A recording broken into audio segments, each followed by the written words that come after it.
and most excitingly, that first Formula One night race on the streets of Singapore at the end of September. It's one of 4 races in the Far East as Formula One takes an increasingly firm foothold in that part of the world. But a night race, 8 p.m. local time in Singapore, means that prime-time audiences in Europe can enjoy the live action. But even apart from the floodlights, Singapore is clearly a fantastic new venue. The end of September sees the first ever Formula One Grand Prix of Singapore. We're witnessing the creation of the Marina Bay street circuit. It looks absolutely brilliant. 3.2 miles in length. It's anti-clockwise, 14 left-handers and 10 right. That's right, 24 turns, the last of which lead into the pit straight here. Grandstands yet to be built. It's very much work in progress. I can see the drivers adoring this racetrack. They may well bitch about some of the bumps and lack of runoff area, but it's going to be fast, up to 190 miles an hour. Big braking zones too. But of course the real challenge is, this will be the first ever Grand Prix held at night. Let's take a look at the layout of the racetrack and try to understand some of the challenges that lay ahead.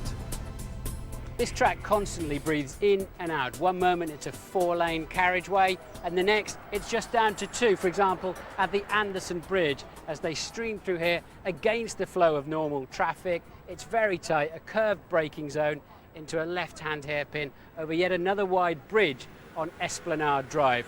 Hard enough in a Formula One car, but of course this race is at night. I'm with Nick Sin, the technical manager here. Nick, how are you going to light this circuit? Well, Martin, we'll have 1,500 lighting projectors arrayed on an aluminium truss suspended 8 to 10 meters on one side of the circuit.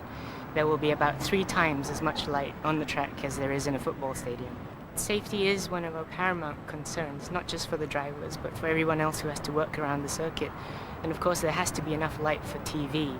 Essentially, we don't want anybody to have to do anything too different to what they normally do at a daytime race. What happens with a power failure during the Grand Prix? There's multiple redundancy built into the system. It would require a very unlikely sequence of events to take place before you even get partial failure. So we're very confident that it's as robust as we can make it. Well, thank you, Nick. Clearly, they've thought of just about everything. I personally can't wait to see Hamilton and Raikkonen steaming down here at night. The event is being labelled as the Monaco of the East. In fact, this section does remind me of the swimming pool area in Monaco. Turns 17, 18, 19 and 20 between the marina and this magnificent grandstand. At the end of it, there's a big left-hand turn through their very own tunnel. It's almost a lay-by effect as they go back through there to join the racetrack itself. The overall layout of the circuit, though, reminds me more of fast Melbourne rather than Monaco.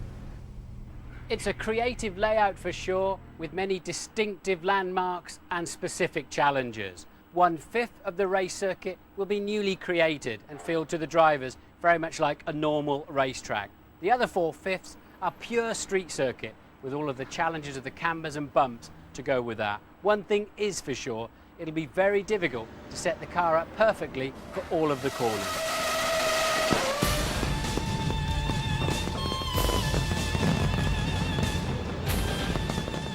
Martin, Singapore at night, is that going to be one of your highlights of this season? Very much so. I'm highly motivated and excited about that event, the track layout, and of course seeing the cars with the extra atmosphere of racing at night.